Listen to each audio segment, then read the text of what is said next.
Sabi nga ni Senator Bato de la Rosa, no? Flight is a sign of guilt. So ayun, parehas silang nagtatago. Parehas silang nagtatago mga kababayan. Ngayon naman mga boss, bukod pa, ang dami nagtatago ngayon sa panahon ni Pangulong Bongbong Marcos, sa gobyerno ni Pangulong Bongbong Marcos, marami ang nagtatago mga kababayan.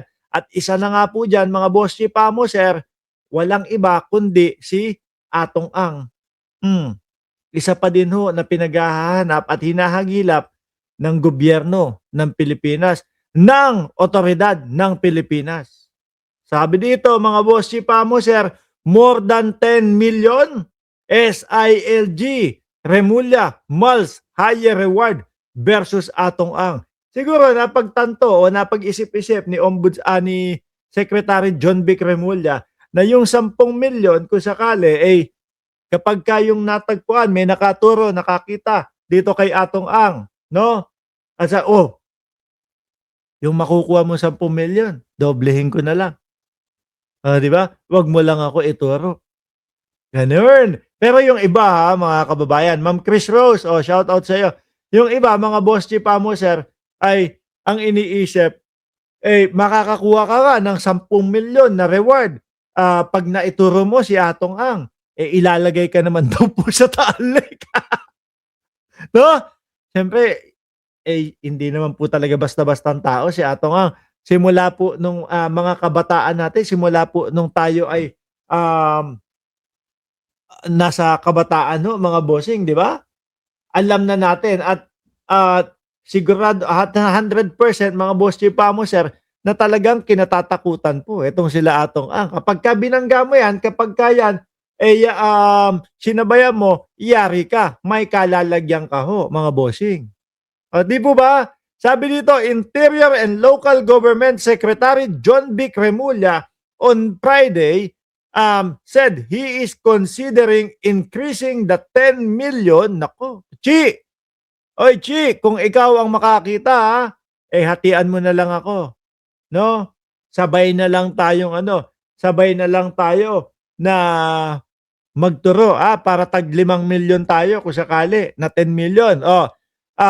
Considering increasing the 10 million reward for information leading to the arrest of Atong Ang, who is facing arrest warrant in connection with the missing Sabongeros. Isa din to mga kababayan. Itong kaso na ito mga boss chief mo sir ay nung panahon pa ng dating Pangulong Duterte. Yang mga yan ang tagagawa ng batas, sila ang unang bumabali. Sabi ni Alona, bye-bye. Isa pa din ito mga kababayan.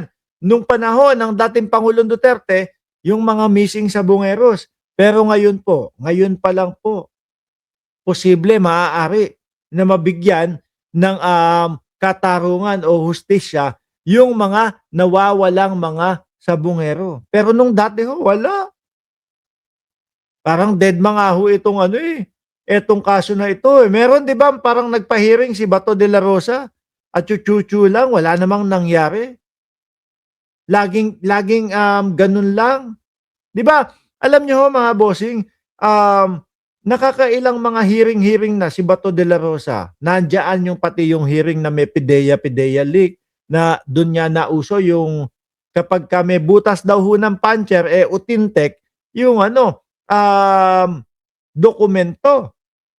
Wala din sablay din mga kababayan. Sabi ni Juby Sestina, ang balita andito daw sa Cambodia si Atong Ang. Naku, nandiyan ka ba?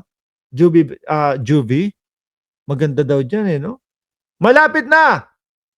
Kung akong malapit na akong mapikon, talagang dadagdagan ko na yan. Sabi ni John Vic Remulla para mabilis maaresto. Ang din kasi diyan mga kababayan. Kung kaya ba nung makakakita na ituro si Atong Ang. Siyempre mga bossing, kapag sinabing Atong Ang, Chavit Singson, may kabaka din diyan 'Di ba?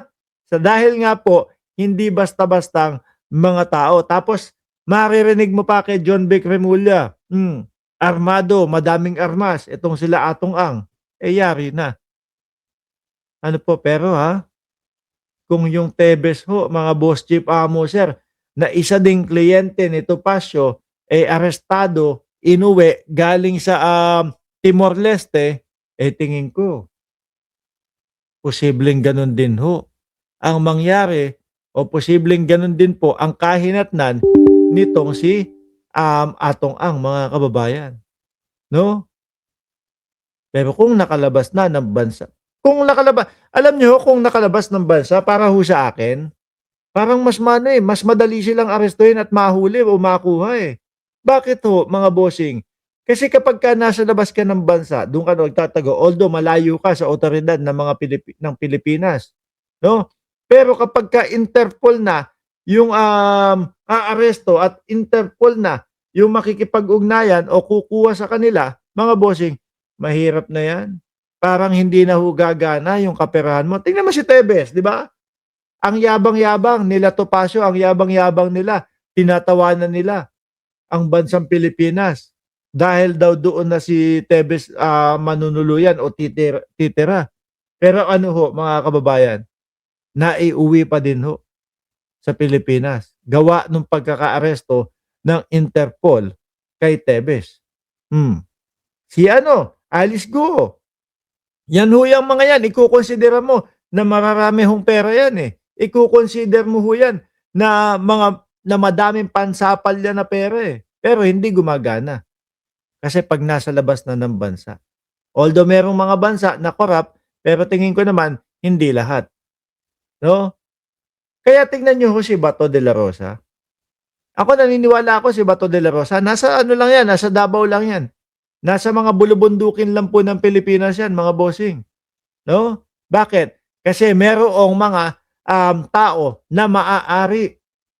Meron pong mga tao na maaari na pumotekta at magtago para sa kanila. Di ba? Sabi ni Ma'am Neng Gigi, mahihirapang mahuli yan. Si Atong Ang mapera kasi si Bantag nga di pa nahuli hanggang ngayon. Isa pa yun. No? Isa pa ho yun. Mark, hindi mo naman pwede kasama bodyguard mo sa ano yan, sa utang bayan kaya wala yang bodyguard si Atong Ang. Hindi, ganito kung sakali na nasa labas ng bansa si Atong Ang.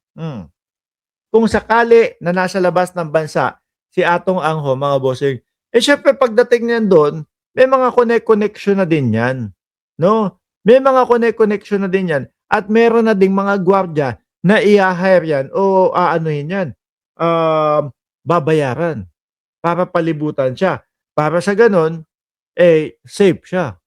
Lalo na yung mga Cambodia, o di ba? Thailand, panigurado ko merong mga ano diyan, escort diyan para hindi siya maaresto, mga bossing. Ang dami at bukod pa ho, mga kababayan, sa madaming nagtatago, bukod pa ho doon, mga boss chief amo sir, eto pa. Baka etong mga ito susunod ng mga magtago. Sino kaya?